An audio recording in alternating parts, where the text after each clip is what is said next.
सादर प्रणाम। मैं हूं हिमांशु द्विवेदी और स्वागत है आपका हमारी खास पेशकश राम नाम अधारा में। इसके तहत हम श्रृंखलाबद्ध तरीके से उन तमाम विभूतियों से आपको रूबरू करा रहे हैं जिनकी अयोध्या में श्री राम मंदिर के निर्माण के संदर्भ में कोई ना कोई भूमिका रही है। इसी क्रम में आज एक ऐसी विभूति हमारे साथ में है जिसने उस दौर में जब राम मंदिर आंदोलन अपने सर्वोच्च शिखर पर था तब हजारों युवाओं को इस आंदोलन के सहभागी बनने के लिए अपने ओजस्वी भाषणों से प्रेरित किया। उस दौर में 3 नेताओं के भाषण बहुत ही ज्यादा लोकप्रिय और सुनाई दिए जाते थे। एक साध्वी उमा भारती, दूसरी साध्वी ऋतंबरा और तीसरी जयभान सिंह पवैया। जयभान सिंह पवैया जो उस दौर में बजरंग दल के राष्ट्रीय संयोजक हुआ करते थे, जब किसी भी मंच पर खड़े हो जाते थे युवाओं का समूह उन्हें सुनने के लिए हजारों की संख्या में सहज ही इकट्ठा हो जाया करता था।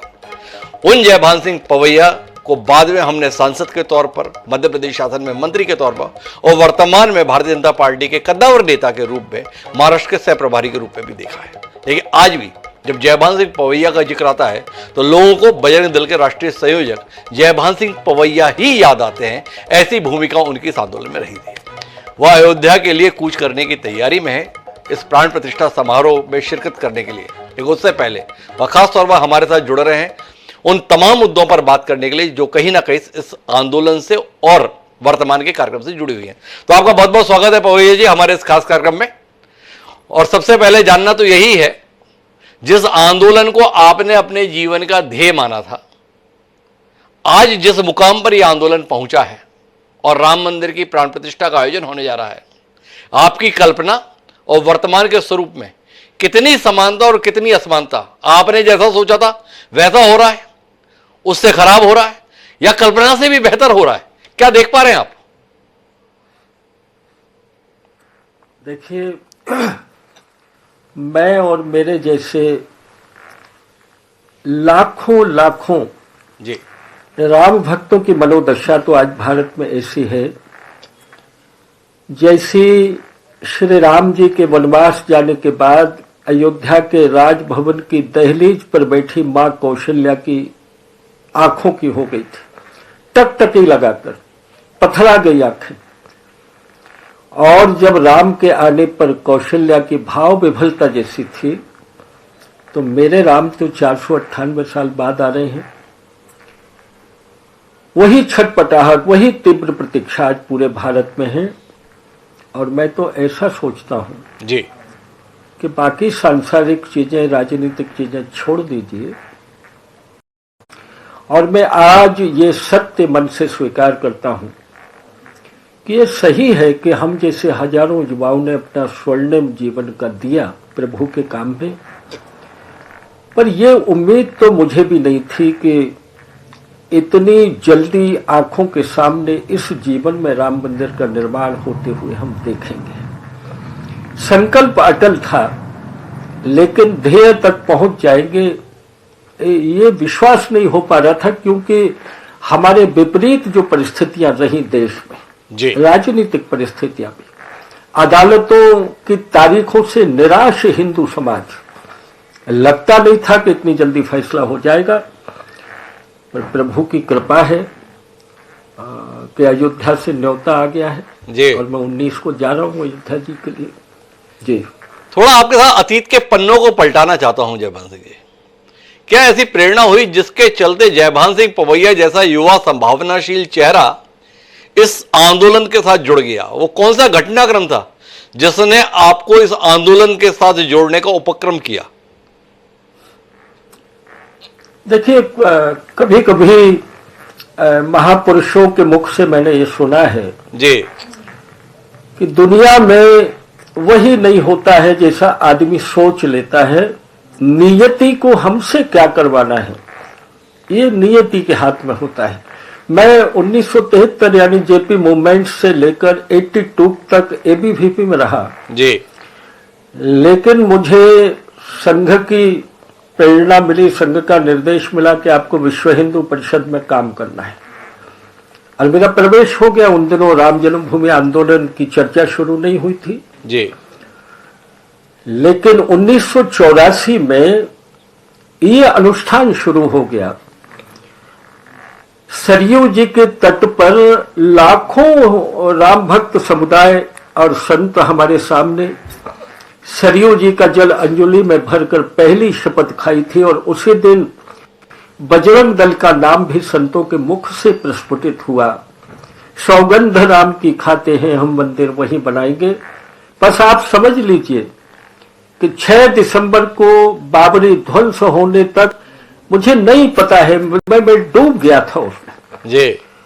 पर यह बात सही है कि 84 में वो परिस्थितियां देश में नहीं थी। हम युवाओं में जाते थे समझाने के लिए, तो उन दिनों हम राम के बेटे हैं, जन्मभूमि को मुक्त कराना है, ये विषय गले उतारते उतारते बसों से गांव में गलियों में घूमते घूमते हमें ये जागरण करना पड़ा। और मुझे याद आती है कि 89 में जी। जब 9 नवंबर 89 को रामशिला पूजन का संकल्प हुआ, और उन दिनों हम निकल पड़े घूमने के लिए। 3.25 लाख गांव में रामशिला का पूजन हुआ था। दुनिया के इतिहास में कोई संगठन इतना बड़ा अनुष्ठान नहीं कर पाया। उन दिनों मैंने अपने जूते चप्पल छोड़ दिए, 90 दिन के लिए अन्न छोड़ दिया, शैया छोड़ दी, और मेरे साथ में चोटी खोलकर प्रतिज्ञा लेकर कितने हजार लोगों ने अपनी पादुकाएं छोड़ दी थी।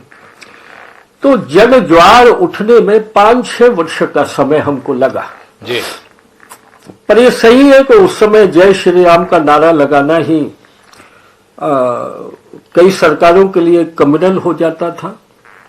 कई भाषणों पर मेरे ऊपर केस भी दायर किए गए। मेरी भाषण की कैसेटें जब जगह जगह पता लगी कि बजने लगी हैं, तो इंदौर में पुलिस ने उसको बंद कराने की कोशिश की। गुना में तो 87 में ही कैसेट पर बंदिश की सरकार की कोशिश हुई, पर उस ज्वाला को कोई रोक नहीं पाया। और 90 में जब कार सेवा का आह्वान हुआ 30 अक्टूबर 90 को, तो इस ज्वार का हमने पराकाष्ठा जिसको कहते हैं जी। वो इस रूप में देखी। मैं आपसे पीछे मुड़कर जो देख रहा हूं, तो 1-2 घटनाएं आपको सुनाता हूं। जी। अयोध्या को सील कर दिया गया, उत्तर प्रदेश की सीमाओं को सील कर दिया गया, और उस समय के मुख्यमंत्री यूपी के मुलायम सिंह जी ने कहा कि परिंदा को पर नहीं मारने दूंगा, कार सेवक तो छोड़ दीजिए। जी। तब मध्य प्रदेश के एक कंडक्टर बाबूलाल जी अपनी पत्नी सहित सागर के रास्ते अयोध्या जा रहे थे, मगर दुर्घटना हो गई। घायल हुए, भर्ती कराए भोपाल के हमीदिया अस्पताल में। उनके शव को गोदी में लेकर बैठी रवाना होते समय उनकी विधवा वीरांगना, और उसने नारा लगाया, राम लला में आऊंगी, मंदिर वहीं बनाऊंगी। ये मस्तक का सिंदूर उजड़ गया, लेकिन राम मंदिर का संकल्प नहीं डिगा। हम लोगों को झांसी में बंद कर लिया, सैकड़ों कार सेवकों के साथ 3 दिन तक हम बंद रहे। कर्फ्यू लगा, गोली चली, जगत प्रकाश अग्रवाल नाम के युवा का बलिदान ले लिया पुलिस ने, लेकिन संकल्प अडिग रहा। कोठारी बंधुओं के बलिदान सुनकर रोम उठ जाती है।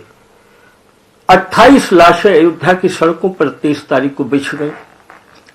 एक भाई को गोली लगी, दूसरे ने बटन खोल दिए और सरयू के तट पर राम जी के लिए अपने प्राण दे दिए थे। तो धीरे धीरे ये ज्वार उठकर खड़ा हुआ, और आज मैं बड़ी बेबाकी से कहूंगा, ज्ञात इतिहास का सबसे बड़ा जन आंदोलन, गैर राजनीतिक आंदोलन, ये भारतवर्ष की धरती पर हुआ, श्री राम जन्मभूमि मुक्ति का आंदोलन। तो जो सबसे बड़ा ज्ञात आंदोलन गैर राजनीतिक आप करार दे रहे हैं, जब हम आपका परिचय दे रहे थे तो उसमें बता ही रहे थे कि जयभान सिंह पवैया के भाषण सुनने के लिए हजारों की भीड़ स्वतः स्फूर्त खड़ी हो जाती थी। पर जानना यह है कि एक युवा नेता उस दौर में इतने आक्रामक भाषण दे कैसे लेता था? कोई लिख के देता था? जयभान सिंह पवैया पहले खुद लिखते थे फिर भाषण देते थे, या स्वप्रेरणा से भाषण देते थे? थोड़ा इसका तो खुलासा कीजिए। क्योंकि आपके भाषण का सम्मोहन उस समय मध्य प्रदेश की सीमाओं को लांग लगभग समूचे उत्तर भारत में समान रूप से लोकप्रिय था। तो उस भाषण की बुनियाद किसके द्वारा थी? देखिए, बांसुरी का अस्तित्व नहीं होता है जी। कृष्ण जो बजाते थे वैसा बांसुरी की आवाज निकलती थी। ये हनुमान जी महाराज ने जो कराया, लेकिन जब यहाँ आग भड़क रही होती है सीने में ना जी, तो ये सब प्रायोजित चीजें नहीं होती हैं, स्वाभाविक होती हैं। जी। वो जो गुलामी का प्रतीक ढांचा खड़ा था जिसमें 1,74,000 राम भक्तों के कत्ल करके मेरे मंदिर के टुकड़ों से उस ढांचे को बनाया गया, वो मेरी आंखों में कांटों की तरह चुभता था। जी। हमें शर्म आती थी कि हम 500 साल पुराने इस यक्ष प्रश्न का जवाब क्यों नहीं दे पा रहे हैं। जी। सोमनाथ का मंदिर का पुनरुद्धार किया गया 1951 में। अयोध्या में वो पराजय का प्रतीक किसी आजाद देश में खड़ा क्यों हुआ है? मंदिर 50 बन सकते हैं मगर जन्मभूमि 2 नहीं हो सकती है। जी। ये कैसी आजादी, ये कैसा प्रजातंत्र? और इसलिए मन में आग भड़कती थी। और हिमांशु जी, कोई देश अपनी विरासत को छोड़कर दुनिया में निकल दे उसे कभी सम्मान मिला नहीं है। जी। जब हम अपने इतिहास को, संस्कृति को, पुरखों के गौरव को लेकर निकलते हैं तब बदला हुआ भारत दिखाई देता है। तब नहीं सोचा था, मगर आज दुनिया की जो दृष्टि बदली है हमारे प्रति, उसका कारण ही ये है। हम ऐसे अभागे देश थे जहां तिरंगा पर भी बहस हो सकती थी, जहां संविधान पर बहस हो सकती थी, जहां अपने पूर्वजों पर बहस हो सकती थी, जहां राष्ट्रगीत गाने में भी विकल्प छोड़े जाते थे कि मैं खड़ा होऊंगा, मैं खड़ा नहीं होऊंगा। ऐसा देश हमको नहीं चाहिए था, मगर ये वैचारिक क्रांति का आंदोलन हुआ जिसका परिणाम हमको आज दिखाई दे रहा है। बड़ी महत्वपूर्ण टिप्पणी की जयभान सिंह जी आपने कि जन्मभूमि 2 नहीं हो सकती, और जब जब राम जन्मभूमि की बात आई तो साथ साथ कृष्ण जन्मभूमि का भी जिक्र हुआ। तो आज जब राम जन्मभूमि के स्थान पर भव्य राम मंदिर बनकर तैयार हो गया, तो क्या जयभान सिंह पवैया के मन में कोई इच्छा, कोई अभिलाषा, कोई उत्कंठा कृष्ण जन्मभूमि को लेकर भी है?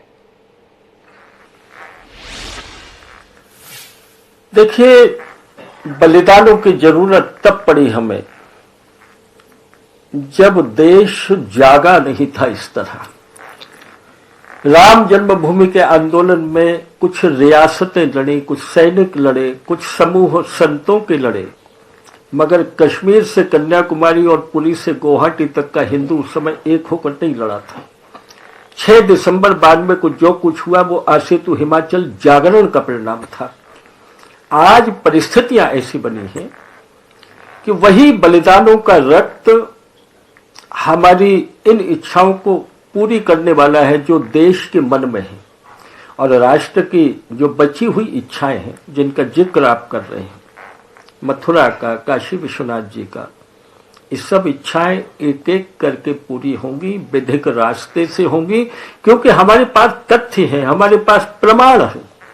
और राम जन्मभूमि आंदोलन का ऐतिहासिक फैसला दुनिया का आया तो हमने एएसआई के सर्वे से लेकर उत्खनन तक अपने और पुराणों तक अपने प्रमाण रखे थे। और मथुरा और काशी विश्वनाथ जी के बारे में भगवान की कृपा होगी कि अब हमें उस आंदोलन की शायद जरूरत न पड़े और हमारे साथ न्याय हो जाएगा।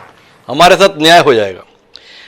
जो राम जन्मभूमि आंदोलन है, इसके संदर्भ में संघ की भूमिका को लेकर, विश्व हिंदू परिषद की भूमिका को लेकर तो विस्तार से बात होती है, पर इसमें एक बड़ी भूमिका बजरंग दल की थी। इस बजरंग दल की भूमिका पर कुछ प्रकाश डाले गए, जिसका नेतृत्व विनय कटियार जी और आपके द्वारा किया गया। थोड़ा इसके संदर्भ में दृष्टि दीजिए कि बजरंग दल की भूमिका क्या थी इस आंदोलन के संदर्भ में।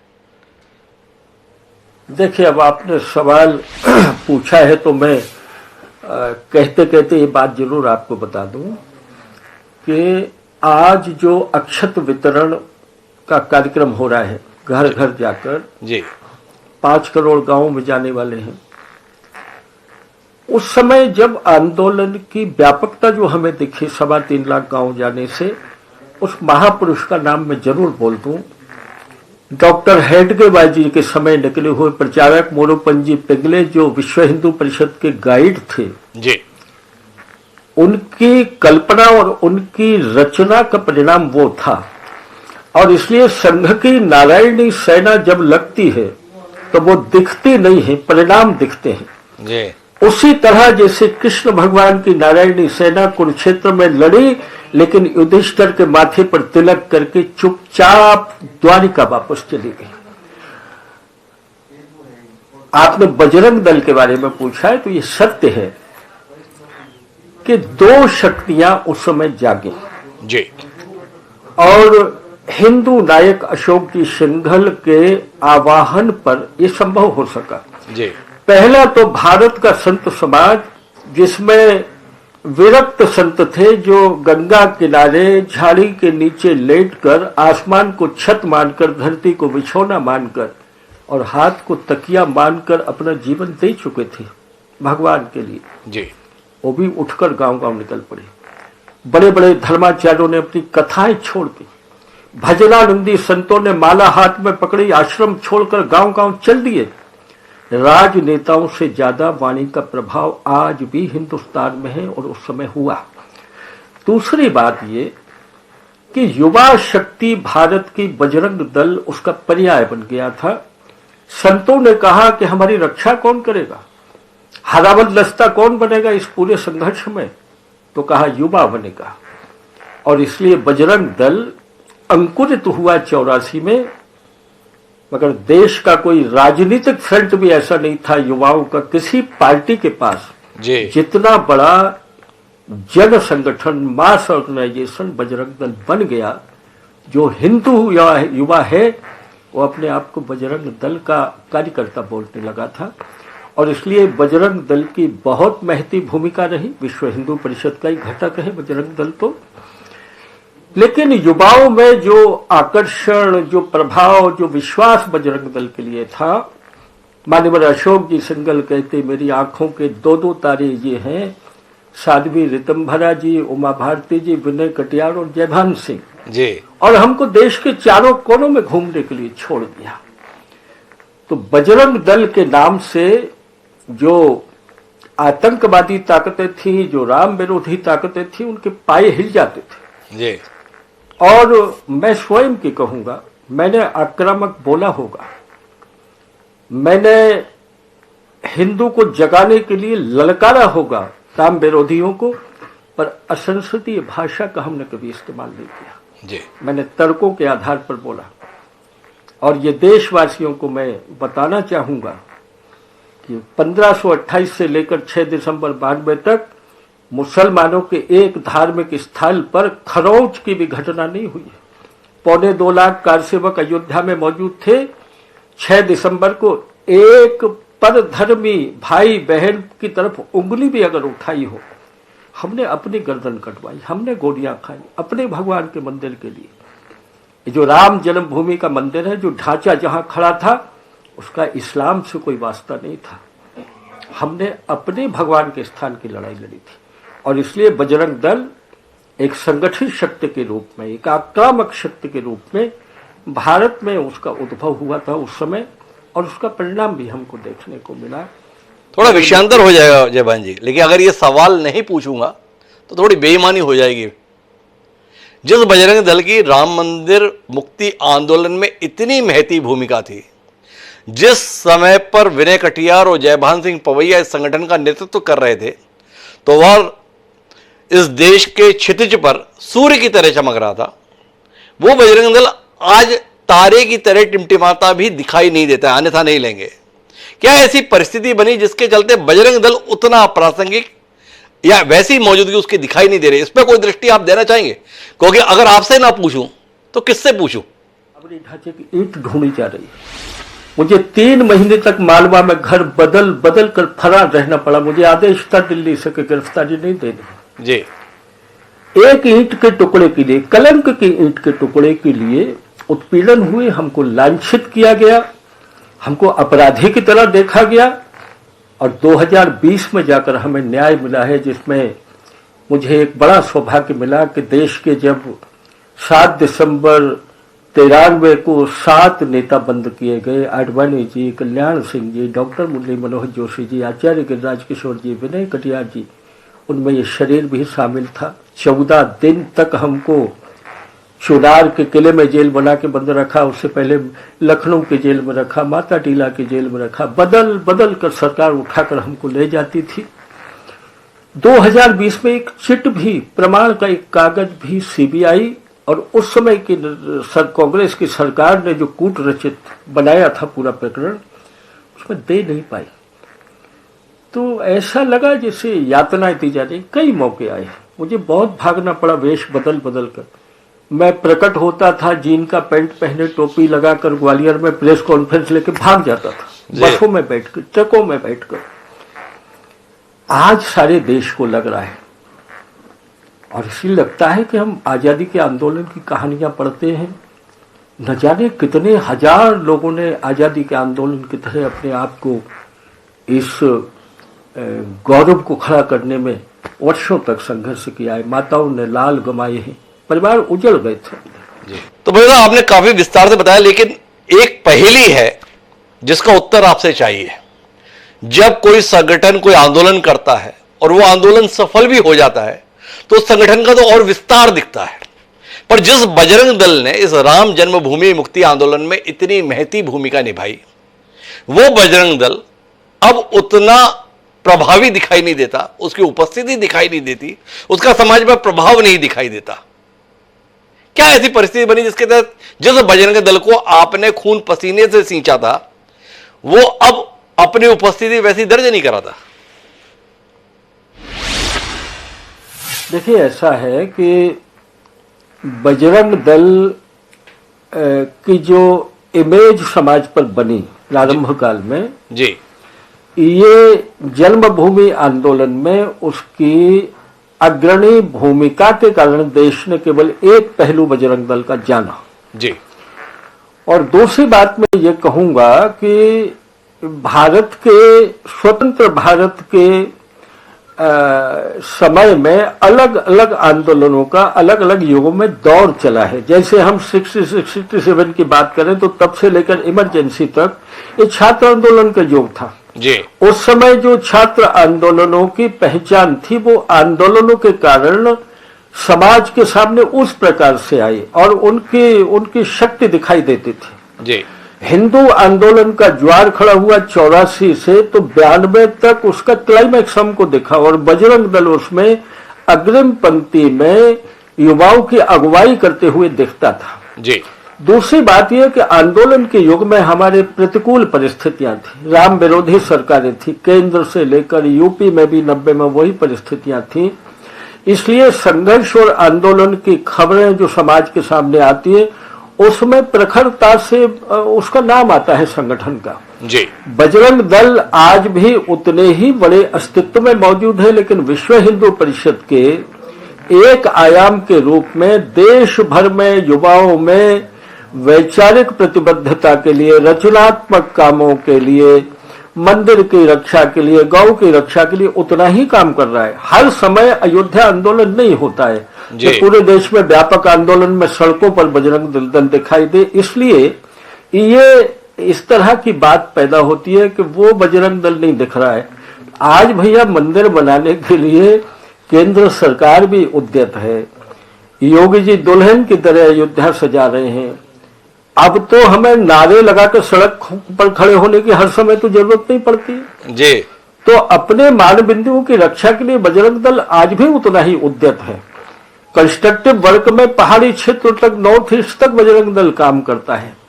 संस्कार देने का काम बस्ती बस्ती में कर रहा होगा, लेकिन वो स्वरूप दिखाई नहीं देता। उसका कारण ये है कि आंदोलनात्मक स्वरूप नहीं दिखाई देता। जब अनुकूल सरकारें होती हैं तो हमें लड़ने की कई बार जरूरत नहीं पड़ रही है, सरकारें तो खुद संकल्प लेकर खड़ी हो गई। इसके कारण ऐसा दिखा। चलिए फिर वर्तमान संदर्भ में आ जाते हैं। आपने कहा कि वर्तमान में अनुकूल सरकारें हो गई हैं, तो अब वर्तमान में जो आयोजन हो रहा है, इस आयोजन को लेकर भी तमाम किस्म के प्रलाप कह लीजिए, विवाद कह लीजिए, वो भी साथ में सुनने को मिल रहे हैं।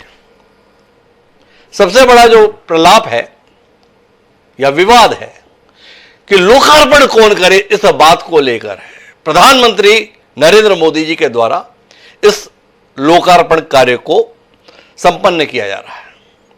जयपाल सिंह पवैया जी क्या मानते हैं इस कार्य के लिए सबसे उपयुक्त शख्स देश में प्रधानमंत्री जी हैं, नरेंद्र मोदी जी हैं, या कोई और दृष्टि आपकी है? अगर प्रधानमंत्री जी हैं तो क्यों है?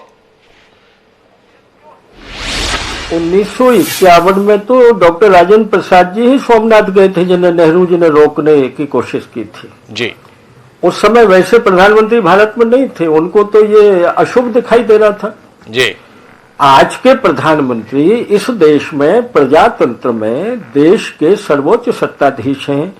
राजतंत्र में राजा ही बैठकर तो विशिष्ट मंदिरों के ऐसे मौकों पर स्वयं बैठते थे भगवान के चरणों में जी। तो आज मोदी जी देश के नायक हैं प्रजातंत्र में। मोदी जी उपस्थित हैं लोकार्पण के समय पर। ये तो देश के लिए बहुत स्वर्णिम क्षण है हमारे लिए। जी। एक समय अयोध्या में जाने में शर्माते थे भारत के प्रधानमंत्री। हमारे प्रधानमंत्री तो 2020 में रामलला जी के सामने शिलान्यास के समय साष्टांग प्रणिपात कर रहे थे। दुनिया को संदेश दिया, राज सत्ता धर्म सत्ता के सामने प्रणिपात कर रही है। भारत में पहला मौका आया था। आज वो अन्न छोड़कर अनुष्ठान कर रहे हैं।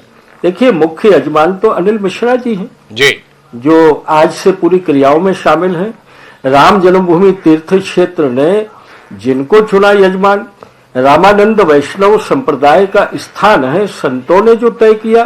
जी। पूज्य अनंत श्री विभूषित नित्य गोपाल दास जी महाराज स्वयं गर्भगृह में तीर्थ क्षेत्र के प्रमुख के नाते और रामानंद संप्रदाय की श्रेष्ठ विभूति के नाते स्वयं विराजमान है। इनकी आंखों में कांटा क्यों लग रहा है?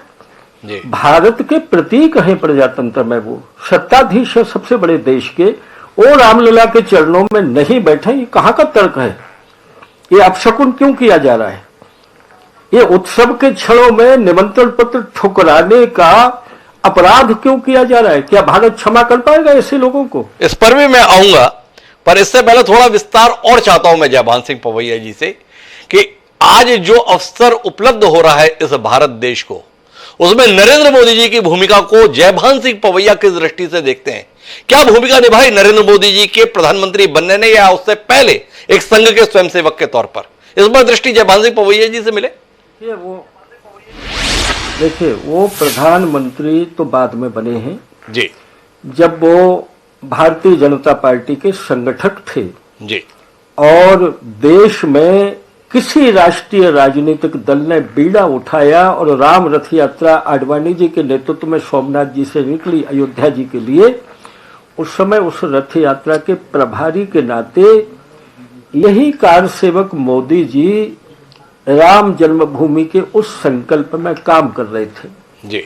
वो संगठक के नाते, एक राजनेता के नाते हमारे यहाँ का संगठन मंत्री काम नहीं करता है, लेकिन नेपथ्य में मोदी जी वही तप कर रहे थे जो तपस्या कार्यसेवकों ने और हम लोगों ने और विश्व हिंदू परिषद के लोग कर रहे थे। ऐसे ही भूमिका मोदी जी की थी। दूसरी बात ये कि उनका संकल्प तब से दृढ़ था। रामशिला पूजन में गांव गांव घूमते हुए नरेंद्र मोदी जी को आज के लोगों ने नहीं देखा है जी। और इसलिए जब वो प्रधानमंत्री बने तो उनके मन में जो कसक थी इस पराजय के प्रतीक को हटाने के लिए, उनके आने के बाद में न्यायिक मार्ग में जो सरकारें रोड़ा बनती थी दिल्ली में बैठकर, जो छद्म वकील खड़े करते थे, उसके बजाय सरकार ने सकारात्मक भूमिका निभाई। जल्दी न्याय मिले, अदालती फैसले के लिए 1 सदी से भी ज्यादा मुकदमा चलते चलते हो गए जी। उस मुकदमा में निर्णय होना चाहिए, ये भूमिका आज की केंद्र सरकार की थी और इसलिए हम इतनी जल्दी निर्णय तक पहुंच पाए। ये हलफनामा देने वाले लोग जो रामलला जी को, राम जी के अस्तित्व को नकारते थे, वो होते तो मैं कल्पना नहीं करता हूं कि आज मार्ग की बाधाएं खुल जाती।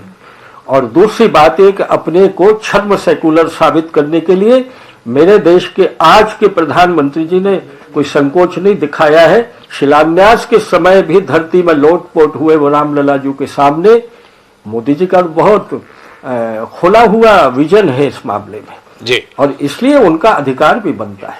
इसलिए उनका अधिकार भी बनता है। अब दूसरे विषय पर दृष्टि, क्योंकि आप केवल बजरंग दल के राष्ट्रीय संयोजक नहीं रहे, भारतीय जनता पार्टी के बड़े कद्दावर नेता भी आप हैं। महाराष्ट्र जैसे राज्य के सह प्रभारी की भूमिका भी आपकी है, तो थोड़ा राजनीतिक दृष्टि भी इस आयोजन को लेकर दीजिए। कांग्रेस बहुत विचलित है, कुछ अन्य राजनीतिक दल भी विचलित हैं कि एक धार्मिक आयोजन को पूरी तरीके से राजनीतिकरण करके रख दिया आप लोगों ने। क्या कहते हैं जयभान सिंह जी, इस आक्षेप या आरोप के संदर्भ में आप ऐसा आपने क्यों किया भाई, अगर किया है तो? अरे इस उल्लास में शरीक होने से रोका किसने जी? अरे निमंत्रण पत्र को ठुकराने के लिए हमने बोला था क्या? जी। आज अगर उनकी कांग्रेस की राजमाता जी उस पंडाल में आकर बैठती तो देश की दृष्टि बदलती जी। और अगर खुलेआम वो प्रायश्चित करते ये लोग कि हम बाधा बने, अतीत के अपराध हैं हमारे, रामलला जी हमको क्षमा करें, तो इनका कद ऊंचा हो जाता। इसमें राजनीतिकरण की क्या बात हो रही है? जी। जो अपने आप को राम मंदिर से प्रतिबद्ध करे रहे, संकल्प पर डटे रहे, वो लोग तो उत्सव में शामिल होंगे। देश भर में उत्सव मना रहे हैं। आज भारतीय जनता पार्टी का एक एक कार्यकर्ता गलियों में घूम रहा है निमंत्रण देने के लिए, उत्सव मनाने की तैयारी हो रही है, सरकारें उत्सव मना रही हैं। तो कांग्रेस जिसका अतीत भी ऐसा है, वो वर्तमान सुधारना नहीं चाहती है जी। लेकिन मैं बड़े विनम्रता से कहूंगा, मुझे कष्ट है कि उनके सलाहकार गलत हैं जी। इस समय इस उत्सव में पूरे देश के साथ उनको शामिल होना चाहिए था। जब घरों पर दिया जलेंगे 22 जनवरी को, तो ये कोप भवन में बैठेंगे, ये देश को अच्छा नहीं लगेगा। राम आत्मा है देश की, राम प्राण है देश के, और राम को कोई हाईजैक नहीं कर सकता है। एक ऐसा शब्द चला दिया है लोगों ने जी। प्रभु के तो सब पुत्र हैं, हम भी हैं, कांग्रेसी भी हैं। 22 जनवरी को उनको पहुंचना ही चाहिए था, लेकिन प्रायश्चित करने का मौका गंवा दिया कांग्रेस ने। अगर ये कैसा शब्द चला दिया, हाईजैक कर लिया। अब वो एक बिंब आया, जैसे मैं रामलला उंगली पकड़े हुए हैं प्रधानमंत्री जी की और वो चलते जा रहे हैं, इस बिंब पर सवाल किए गए। जयभान सिंह पवैया की बारीक निगाहों से यह बिंब ओझल ना हुआ होगा। थोड़ा इस बिंब की व्याख्या करना चाहेंगे जयभान सिंह जी? आपके भाषणों के लोग मुरीद रहे हैं, वो प्रखरता, वो तेज, वो समझ अभी भी कायम है। थोड़ा जयभान सिंह पवैया इस बिंब पर भी दृष्टि दीजिए ना।